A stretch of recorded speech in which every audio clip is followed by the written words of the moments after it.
We can really see San Antonio police focusing their attention and their efforts on the train tracks behind me.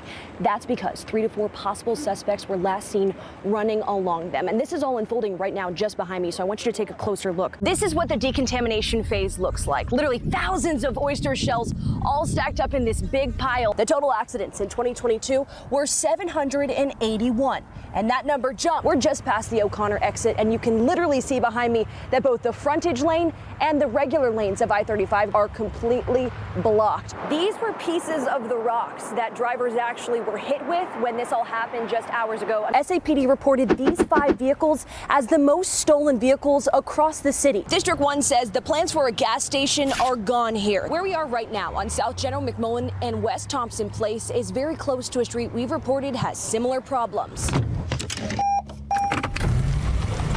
Just more than a mile away is Castroville Road. Here, we've done about a dozen stories talking about pedestrian safety. Neighbors aren't just hitting one bump in the road here on Butch Canyon. We've counted at least 3 exposed manhole covers on this street alone. The 2 parents were blindsided after one of the suspects in their son's murder case walked free today.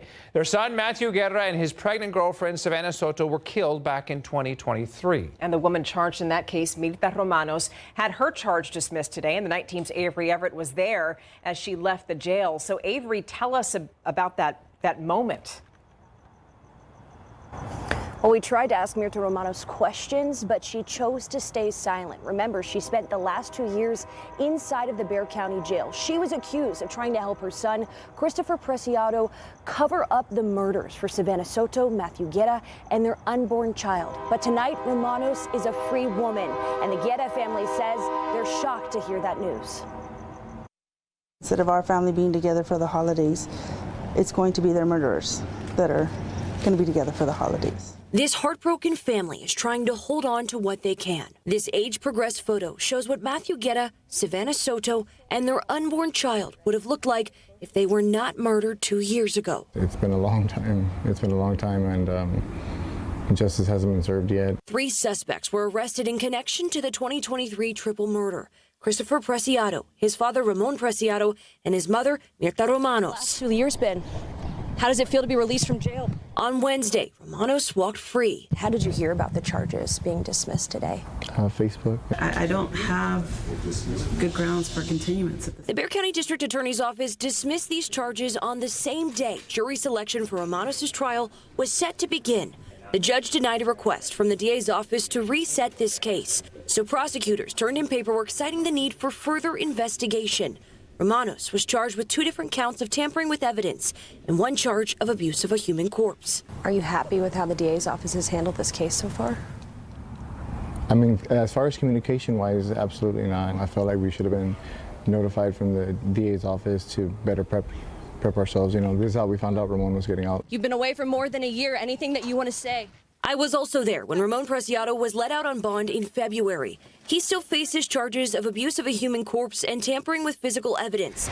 Their son, Christopher Preciado, is still in jail, facing multiple charges, including capital murder. We're ready for some closure and for some justice to be handed down. For the Guerra family, every delay feels like another setback, but they say that won't stop them from fighting for justice. We're just going to continue to fight for justice for them and just keep their name alive. The Guerra family says they were told by the DA's office that charges might be looked at again for Romanos after Christopher's trial. That trial is expected to start early next year. Reporting live, I'm Avery Everett, KSAT 12 News. Fear and heartbreak for local parents. Not only were shots fired at their home, their son is actually one of the suspects. Yeah, so tonight, the night team's Avery Everett takes us to South Bexar County, where that couple is calling for accountability. They didn't come over here to send no message. They came over here to kill my husband. A threat gone too far. That's how Erica and Jesus Negrete described the shooting their family survived. It started with my son. We ended up getting his report card. He was missing 4 credits. We asked him, to do the dishes, and he started slamming stuff. And from there, that was the first time he had made a threat towards my husband, saying that he was going to put a bullet in his forehead. That was the first threat Erica says her 16-year-old son made to his stepfather Jesus back in June. The second came on August 24th. She says her son posted a photo of a loaded magazine on social media. On the top of the bullet was my husband's name. Hours later, in the early morning of August 25th, Jesus reached out to the Bexar County Sheriff's Office to file a report about the threats. A deputy visited his home around 1 a.m. and left about 40 minutes later. It was at 3 a.m. the gunfire began. Once my wife started screaming, I told her, get down, and all I could remember just the kids. So I was laying over there and I ran this way and I just completely fall right here. Erica and Jesus were home with 3 of their children. No one was injured. It needs to stop. The gun violence needs to stop. An affidavit alleges their son and 3 others were involved in the planning of the shooting. In this video from the doorbell camera, we can only see 3 people firing weapons. But of the 4, only 1 of them is over the age of 18. Now we've learned his name is Benny Garcia, and he's facing a 3rd-degree felony charge of deadly conduct, discharging of a firearm. BCSO says it cannot release information to us for people under the age of 18. That's part of the reason why this family is coming forward.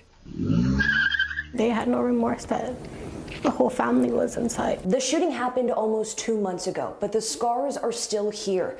Bullet holes have been patched, but the family says they're still uneasy sleeping at night. I'm very, very hurt, very, very shocked. We're still shooken up. Avery Everett, KSAT 12 News. People who are living there are telling us that they have power outages almost every week, and they say that weather isn't the only reason why. The night team's Avery Everett took their concerns straight to CPS Energy and the city of Schertz to figure out what's happening. Avery. Well, after weeks and months of calling Schertz city leaders and CPS Energy's, neighbors told us they weren't getting any answers. That's when they turned to KSAT. We're seeing farmland disappear, basically, to the homes, and it's progress. It's just the way it is. What was once a quiet stretch of Schertz is now seeing major development, and neighbors are worried new demand will make their current problems even worse. I mean, they're adding houses left and right. Since the start of the year, people living here in the Rhine Valley subdivision say power outages have become a frequent problem. It's just back to back to back. They're almost weekly. Because it's not getting fixed. These minor inconveniences have now become major unexpected costs. Everything that was hooked to the router was fried. So this is a new system. How much did it cost you? It was right at about 15 grand for everything. Steve Stenger says because of a surge, he's lost pool equipment, lights, and a lot of his interior electronics. I mean, somebody needs to be responsible for it. And he's not alone. Everything was bad in the refrigerator. Walt Aldridge left town for one weekend with his family. The power went out for less than a minute, but he says his breakers were tripped, and that's why he lost more than $100 of frozen food. There's no rhyme or reason to it. It'll be a sunny day like this and the power goes out. So why does the power keep shutting off? A spokesperson for the city of Schertz says it does not own or operate the utilities, but that the city has reached out to CPS Energy multiple times and has not received a, quote, satisfactory response. A spokesperson for CPS Energy told us it has investigated the outages, but will send crews to inspect the area again. CPS Energy says the outages this year have been brief and mostly caused by weather, animals, and complex repairs. But after frequent outages and big bills, neighbors say that's just not enough. The outside box, this box, $400. Completely out of pocket. Oh, yeah. And that was to protect yourself. That's to protect myself, yes, because that is a lot cheaper than replacing a TV. Until change comes, families in Rhine Valley say they'll keep pushing for answers to have a little peace of mind. One of the men we spoke to, Walt, gave us a copy of a frequent outage investigation he says CPS Energy performed on his account. I want to read one of those data points for you. He says as of July, the report stated his home experienced 27 outages on 12 different days within the last year. And before that, he says across the nearly 10 years he's lived in the neighborhood, he could count to the number 5 of the times that they had outages in that neighborhood. 12 tons of oysters all ready to go back in the ocean. 12 tons. I'm shell-shocked. That's our Avery Everett on the Texas coast. You remember all those oysters you ate during Fiesta? Well, this is what they look like now. Avery shows us how nonprofits are collecting these shells as part of a Texas-based conservation project. We went through thousands of oysters. When you see all those shells, what are you thinking of? I hope we get them all. The Fiesta confetti has settled here in San Antonio, and St. Mary's University is calm again. But it wasn't long ago that campus here was packed, and it was oysters that were the center of attention. Did you know each year at the annual Oyster Bake, St. Mary's University serves more than 100,000 oysters? But after you eat them, where do the shells end up?